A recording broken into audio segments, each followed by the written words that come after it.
என்ன சாப்பாடு? நெய்ச்சோறா? எண்ணெய் ஊற்றிருக்கோம், நெய் கொஞ்சம் சேர்த்துருக்கோம், சரி, தாளிக்கிறதுக்கு பட்டை கிராம்பெல்லாம் போட்டிருக்கோம். போட்டுட்டு ஓகே, நெக்ஸ்ட் வெங்காயம்.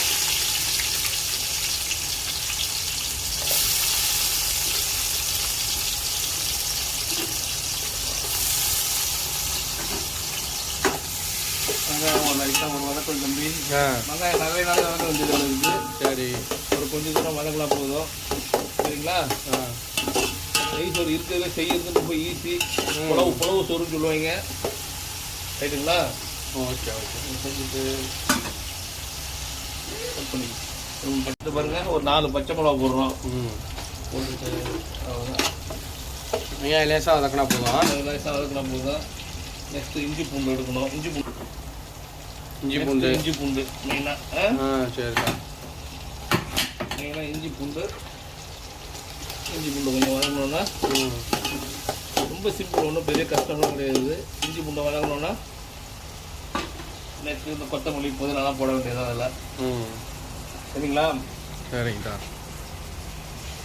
நல்லா சேர்த்து ஒன்றா வதக்கலாம், ஒன்றும் பிரச்சனை கிடையாது. நல்லா வாசமாக தான் இருக்கும். உப்பு போட்டுக்கோங்கக்கா. மெயினாக உப்பு மறந்துடாதீங்க. சோறுங்கிறதுனால கொஞ்சம் துடிப்பாக உப்பு போட்டுக்கலாம். உப்பு போட்டுங்க, தேவைக்கு நான் உப்பு போட்டுருக்கேன். நாங்கள் ஒரு 6 கிளாஸ் போடுறோம்.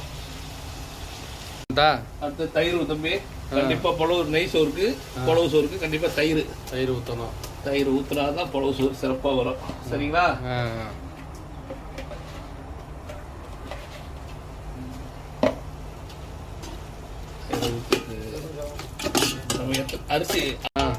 அரிசி அளவு சொல்லிடுறேன். நம்ம ஊருக்கு உள்ள அரிசி வந்து 1 கிளாஸுக்கு 2 கிளாஸ் தண்ணி வைப்பாங்க. இங்கே பாசுமதி அரிசிங்கிறதுனால ஊற வச்சிருக்கதுனால நான் எல்லாம் 1க்கு 1.5 தண்ணி வைக்கிறேன். 1க்கு 1.5 தண்ணி வச்சா பக்காவான புலவு சோறு ரெடி ஆகிடும். அவ்வளோதான், ரெடி ஆகிடுச்சு. இப்போ நம்ம அரிசி கூட அளவு தண்ணி சேர்க்குறோம்.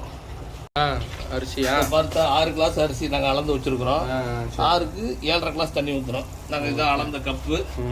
இதில் வந்து கரெக்டாக 1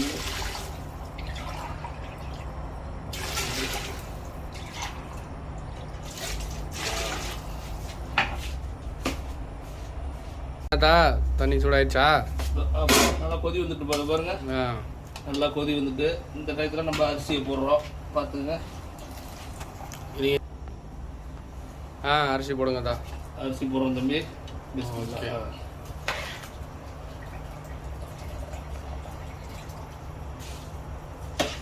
இது வந்து இந்த பாசுமதி அரிசிக்கு வந்து தண்ணியில் ஊற வச்சதுனால 1.5 போதும்.